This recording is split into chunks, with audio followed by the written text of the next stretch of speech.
Assalamualaikum warahmatullahi wabarakatuh. Perkenalkan, saya Hasrullah, ahli pertama penyuluh pertanian. Perkenankan saya untuk menyampaikan hasil analisis isu efektivitas kinerja individu berdasarkan tupoksi.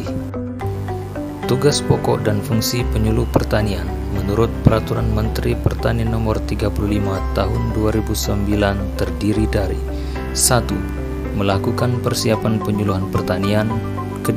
Pelaksanaan penyuluhan pertanian. 3. Evaluasi dan pelaporan, serta yang keempat, pengembangan penyuluhan pertanian. Menurut Peraturan Menteri Pendayagunaan Aparatur Negara atau Reformasi Birokrasi Nomor 35 Tahun 2020, tugas pokok dan fungsi penyuluh pertanian terdiri dari melaksanakan penyuluhan, evaluasi, dan pengembangan metode. Dalam analisis ini diawali dengan pra-analisis dengan menggunakan metode pentahelix. Metode pentahelix memandang sebuah isu melalui 5 sudut pandang.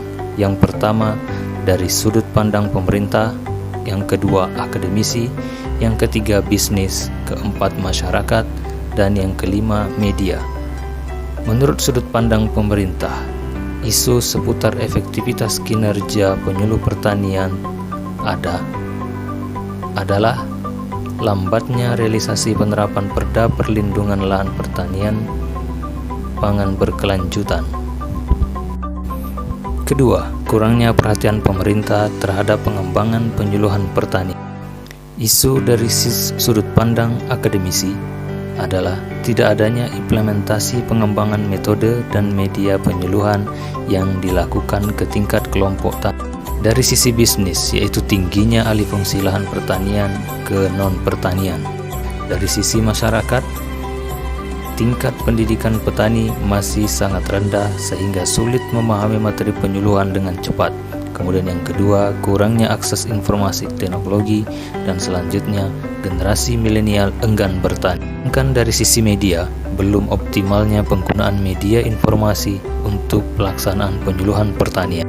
Tahapan selanjutnya adalah menapis isu menggunakan metode USG. Metode USG merupakan salah satu teknik tapisan isu dengan memperhatikan urgensi, yaitu seberapa mendesak suatu isu harus dibahas, dianalisis, dan ditindaklanjuti. Seriousness, seberapa serius suatu isu harus dibahas jika dikaitkan dengan akibat yang akan ditimbulkannya. Kemudian growth, seberapa besar kemungkinan memburuknya isu tersebut jika tidak ditangani segera. Pada tahap ini, metode USG dikombinasikan dengan alat analisis lainnya, yaitu skala Likert, untuk menentukan prioritas isu yang akan dibahas. Skala nilai yang digunakan adalah urgensi, dimulai dari skala sangat urgent sampai sangat tidak urgent. Untuk seriousness digunakan skala sangat serius sampai sangat tidak serius. Sedangkan growth digunakan skala sangat memungkinkan sampai sangat tidak memungkinkan. Hasil tapisan isu tersebut menggunakan skala Likert adalah sebagai berikut. Isu terkait lambatnya realisasi penerapan Perda Perlindungan Lahan Pertanian Pangan Berkelanjutan mendapatkan skor 11. Kurangnya perhatian pemerintah terhadap pengembangan penyuluhan pertanian mendapatkan skor 7.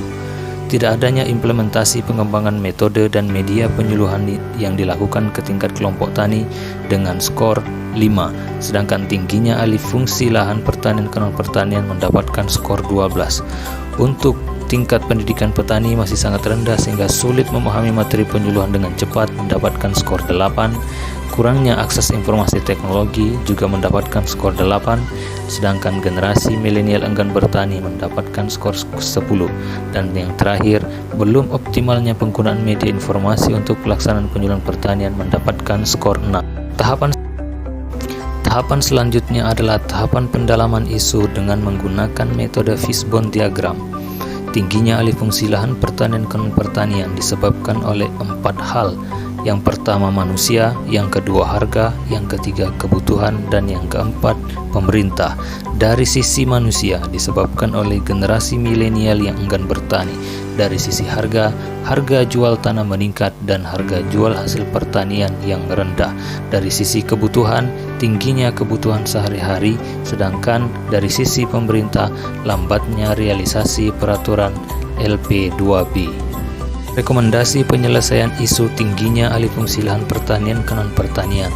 Alternatif penyelesaian yang ditawarkan adalah yang pertama, penerapan peraturan daerah tentang perlindungan lahan pertanian pangan berkelanjutan dengan hasil yang diharapkan tidak terjadi lagi alih fungsi lahan pertanian dengan alasan apapun. Yang kedua, peningkatan produktivitas pertanian, hasil yang diharapkan meningkatnya hasil produksi pertanian masyarakat. Dan yang ketiga, stabilitas harga komoditas pertanian dengan hasil yang diharapkan meningkatnya perekonomian petani. Tawaran 3 alternatif penyelesaian isu tingginya alih fungsi lahan pertanian ke non-pertanian diharapkan mampu menekan laju alih fungsi tersebut sehingga lahan pertanian dapat menjadi lahan yang bisa tersedia sampai ke depan untuk memenuhi kebutuhan pertanian bangsa Indonesia. Demikian penyampaian hasil analisis isu efektivitas kinerja individu berdasarkan tupoksi. Saya Hasrullah, salam sukses dan salam sehat.